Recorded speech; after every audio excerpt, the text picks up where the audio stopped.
देश में कोरोना के केस लगातार 3 लाख से ऊपर बने हुए हैं। चौथा दिन है जब देश में 3 लाख से ज्यादा केस दर्ज किए गए। 24 घंटे के भीतर देश में 3,33,533 नए केस आए। ये एक दिन पहले के मुकाबले 4,171 कम है, लेकिन मौतों का आंकड़ा अच्छा खासा है। 24 घंटे में 525 लोगों ने दम तोड़ दिया। देश में एक्टिव केस बढ़कर करीब 22 लाख हो चले हैं। दिल्ली में पिछले 24 घंटे में कोरोना के 9,197 नए केस मिले। 34 मरीजों की मौत भी हुई।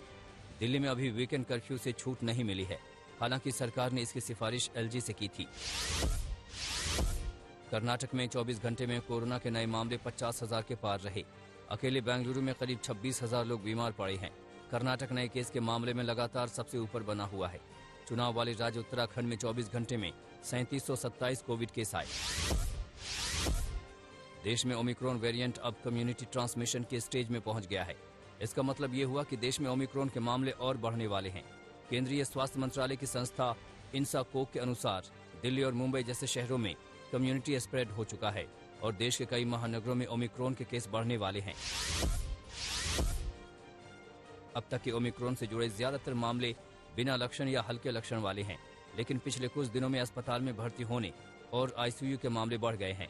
चिंता की बात यह है कि कम्युनिटी ट्रांसमिशन में अस्पतालों में भर्ती होने वाले मरीजों की संख्या बढ़ सकती है, इसलिए विशेष सावधान रहने की जरूरत है। ये बात सही है कि कोरोना वायरस जो है अब कम्युनिटी स्प्रेड में आ गया है। अब ये केवल उन लोगों में सीमित नहीं है जो बाहर से ट्रैवल करके आ रहे हैं, और इसका जो एविडेंस है वो हमें इस चीज से मिल रहा है कि एक तो नंबर ऑफ केसेस जिस तरह से राइज कर रहे हैं वो ओमाइक्रॉन वेरिएंट में ही देखा गया जो इतनी जल्दी राइज करते हैं।